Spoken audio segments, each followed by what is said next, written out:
千里之行，始于足下。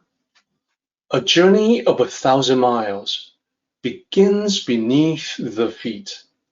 We now gather in the Tao to travel the journey together. Welcome to Tao Talks with Derek Lin, where we take a deep dive into the Tao Te Ching by Lao Tzu. As always, I want to extend my welcome to you. Thank you for joining us. I would like to invite you to center your thoughts and direct your attention to this moment in time, to the here and now, to be fully present and mindfully aware as we are ready ourselves for this sacred process in the Tao with one another.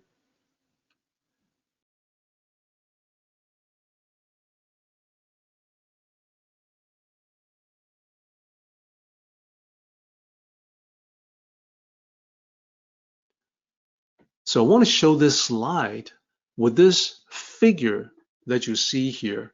Let me direct your attention to the image on the right-hand side of this slide. It is another figure from Buddhism that is very prevalent in East Asia and yet relatively unknown in the West. It is primarily revered in East Asian countries like Japan, Korea, China, Vietnam, and so on.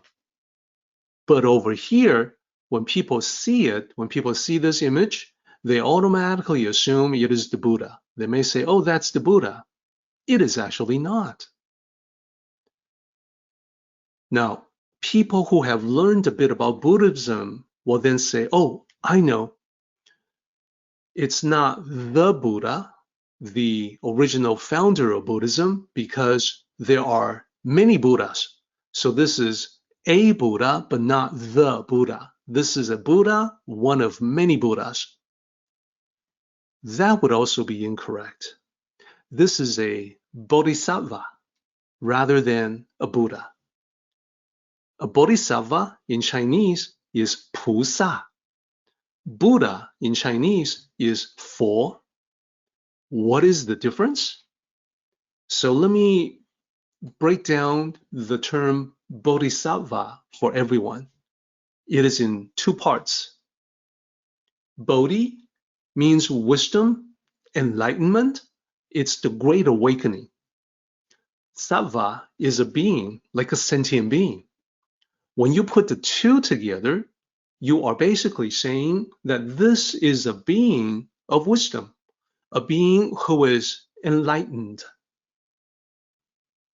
Specifically, a bodhisattva is someone who is only one step away from becoming the Buddha, to attain Buddhahood, to be fully awakened, to be fully enlightened. But because of that difference in the final step, the bodhisattva is not the same as the Buddha. I also want to note here that previously I have seen a misconception in the West where bodhisattva is assumed to mean goddess. It is primarily due to Guanyin Pusa, the Guanyin Bodhisattva, being referred to as the Buddha's goddess of mercy or the Buddha's goddess of compassion. Guanyin Pusa is very popular. The Guanyin Bodhisattva, you see the image of Guanyin Pusa all over the place, and therefore the misconception.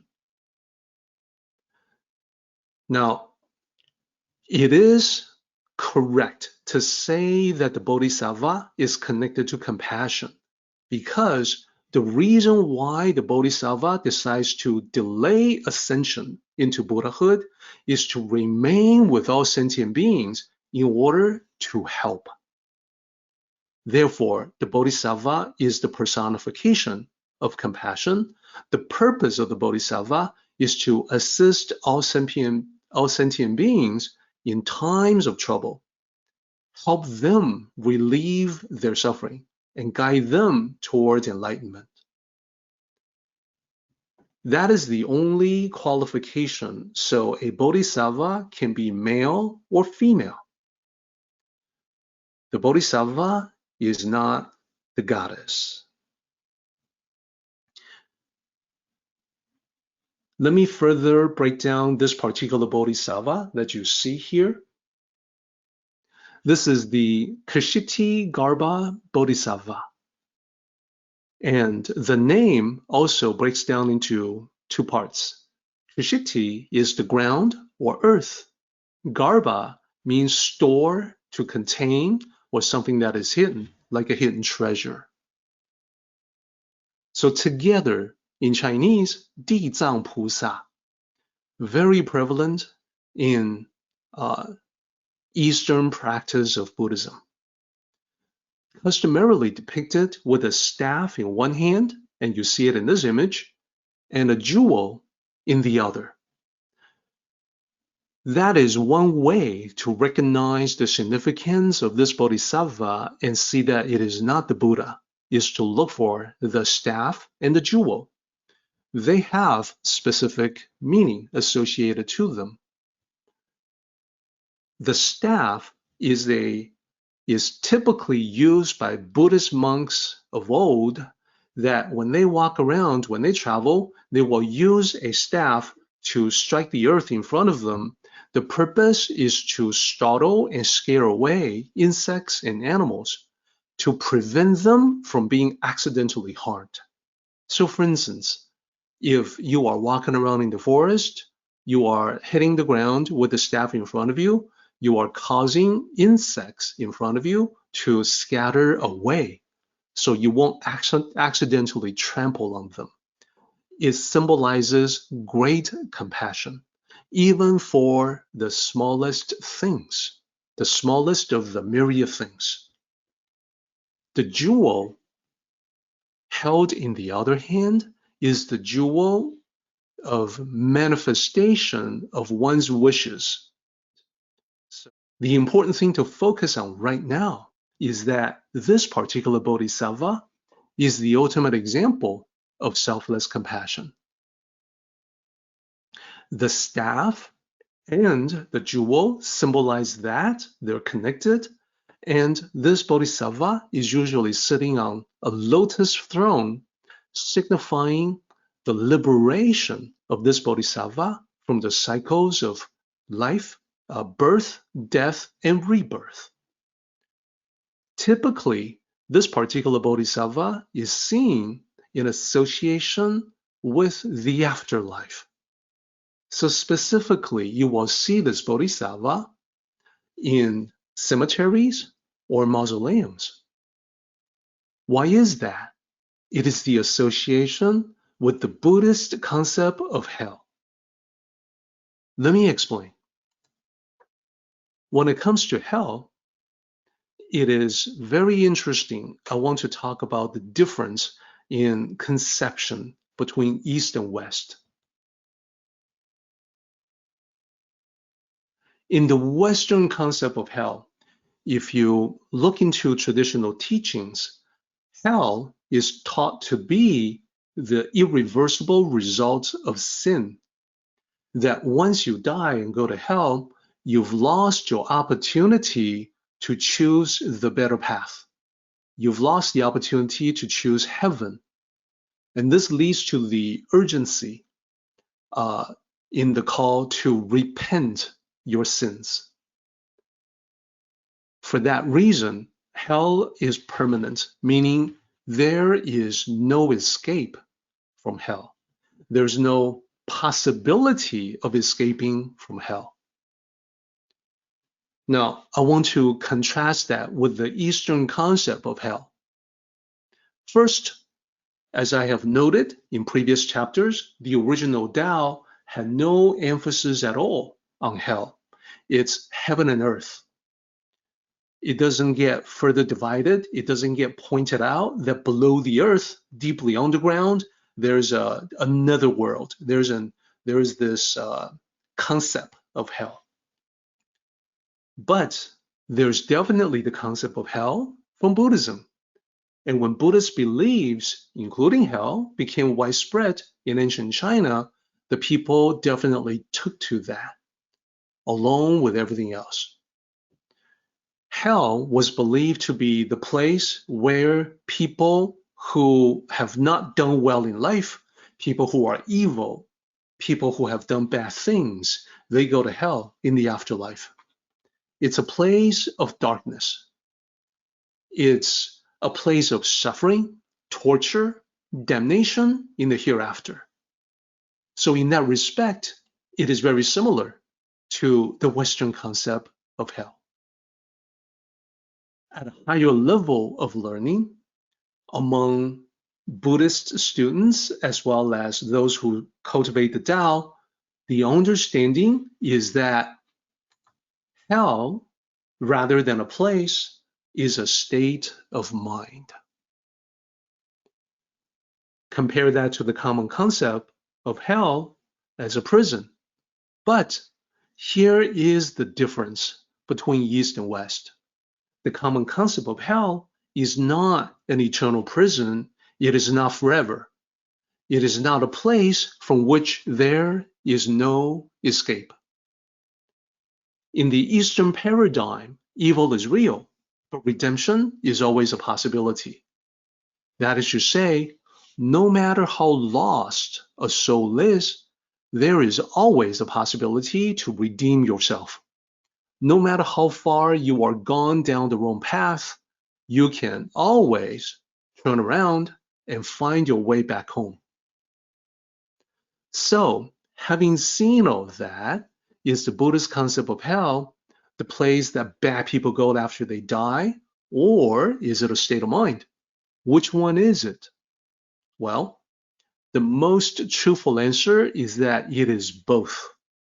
The best example is if you think about the people who, for instance, they harbor hatred, they're not willing to give up or let go when they die. With the dark thoughts in their minds, their soul, the soul of the deceased, enters a place of darkness. That is hell. As long as you're not able to let that go, the grasping onto those thoughts of hatred, for these spiritual entities, it is a place of torment, precisely because they are tormented by the hatred within them. It is therefore a place that they go in the afterlife, as well as a state of mind. So this is precisely what the Ksitigarbha Bodhisattva finds in hell. The Bodhisattva finds that hell is overflowing with lost souls who are under damnation. They are suffering, and he saw this for himself.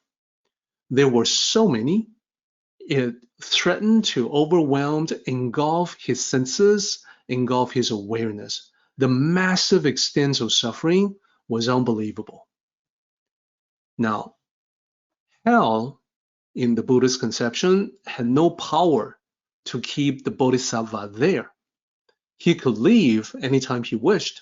He was not subjected to hell because he did not have the negativity that would put him there.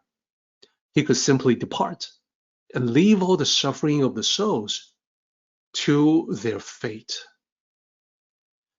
And another person would have done that because whatever it was that they needed to work through for themselves, whether it's anger, regret, violence, some kind of evil, it was their own responsibility to work through all that. But this Bodhisattva's compassion was such that inaction would not be acceptable to him. He could not just do nothing. He had to help. And this was the reason behind his vow. He made a vow. And this is from the Ksitigarbha Sutra. 地狱不空，誓不成佛。众生度尽，方成菩提。 And I want to translate it for everyone. it comes in 4 parts of 4 characters each. Here is the translation. As long as hell is not empty, I vow to not attain Buddhahood. Only when all beings have been saved will I complete my enlightenment. Now, I want to point out that the first 4 characters map to the first line that you see in the translation. First 2 characters there, 地狱, that's hell. 不空, hell is not empty. Then the second line, the one to the right of it, I vow to not attain Buddhahood. This is because the Bodhisattva is not yet a Buddha, as I explained. Then the third part, only when all beings have been saved. The term that he used for saving was to ferry, like to carry someone in a boat. The meaning is common in Buddhism. It is to metaphorically pull people up from the ocean of suffering into the boat of salvation. Now, the Ksitigarbha Bodhisattva knew that the only way to ferry people, in other words, to help them, the people in hell, was to teach them Dharmic lessons so they can let go of the darkness. They can liberate themselves, or like pull themselves from the ocean of suffering into the boat. So how could this be done? Well, the Bodhisattva will guide the souls in hell to look within. This is key number 1, is to turn inward, to recognize each individual should know that he or she is the solitary singular source of the suffering. That realization, that recognition will give them the power and ability to start making changes. Otherwise, they really are trapped in hell forever. And in order to make changes, they have to start by letting go of this need to point the finger at someone else. Like, I'm in hell because of those people or some external force. I'm in hell because of something. It isn't someone else or something else. It is you, yourself, who have put your own soul in this predicament. So that is realization number 1. That is the first key. The second key is tied to the concept of emptying hell. The overall goal of the Bodhisattva was to empty hell of the suffering souls. That's the macro external application of the expression. But if you were to apply the expression to empty hell internally, within each individual soul, hell literally is the extreme negativity, and it can be caused by poisons in the mind, like ignorance, malevolence, anxieties, and the list goes on and on. That is the hell within. The souls who can then be guided by Buddhist Dharma to cleanse themselves of that negativity will literally be emptying the hell within that is reflected in the hell externally. Then spiritual liberation will be within reach for them.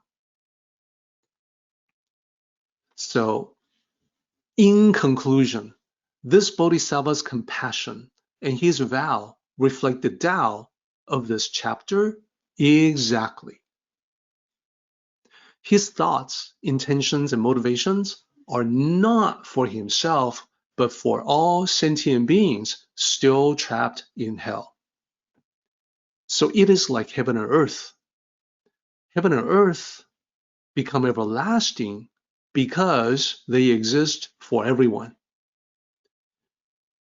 This Bodhisattva exists for the souls suffering in hell and therefore he becomes everlasting. This is why all over East Asia, the shrine of Ksitigarbha Bodhisattva occupies a central place of importance in cemeteries, mausoleums, memorial halls of temples everywhere. So when we learn from this Bodhisattva, I want you to consider the staff in one hand and the jewel in the other. The staff represents compassion, as I mentioned. The jewel manifests your wishes. It represents the coming to truth or reality of what you wish for. When you hold them, it means you possess genuine compassion for others, and your wishes manifest themselves into your reality. In other words, you care about people, and that is exactly how you end up with everything you want in life. Or, as Lao Tzu says at the very bottom of this slide, is it not due to your selflessness? That is how you can achieve your own goals. And this is why I say we have an exact correspondence between this Bodhisattva and the Tao teaching of this chapter.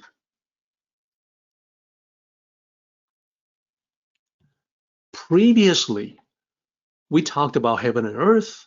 We talked about how they exist indefinitely. They exist for the myriad of things, not for themselves. And we want to emulate that example. We want to dial down selfish concerns. We want to live for something that is greater. And when we do so, we're definitely going to notice the difference that this makes in life. Summary for today is about the sages, about how they can be putting themselves in the back, they can be outside of themselves in terms of their concerns. So putting themselves in the back is what we call servant leadership, providing assistance and support to everyone. And the natural consequence of that is people will place you front and center. So I want to invite everybody to see yourself as the servants of the group, not the master. And I will further say, you're going to have a great time doing this, following this teaching, because life is all about building good relationships. Everybody you help, everybody you get to know is like a fascinating book waiting for you to read. You're going to have a great time. Number 2, take care of others. Practice compassion, caring for the welfare of the group. The group will take excellent care of you. This goes back to our diagram of karmic energy exchange. The caring you put out comes back to you at least threefold. It is also related to number 1 because the value that you place on the group comes back to you as the value that the group will place on you. It therefore makes perfect sense that they want to bring you out from the back and place you in the front. Number 3, practice altruism. Here, I want to say work to benefit the group rather than yourself. You end up with the greatest benefits of all. That is to say, you plant the seeds of altruistic actions. In time, you will enjoy the blooming flowers, bountiful harvest, ample rewards in life. And this is the best way to go because it is the way that nature works. The results are all but guaranteed because it is the Tao. These 3 points that you see here are related and interconnected. I invite you to think of them as 3 refracting surfaces of the wish fulfillment gem held by the Bodhisattva. They may shine in different ways, but they originate from the same light.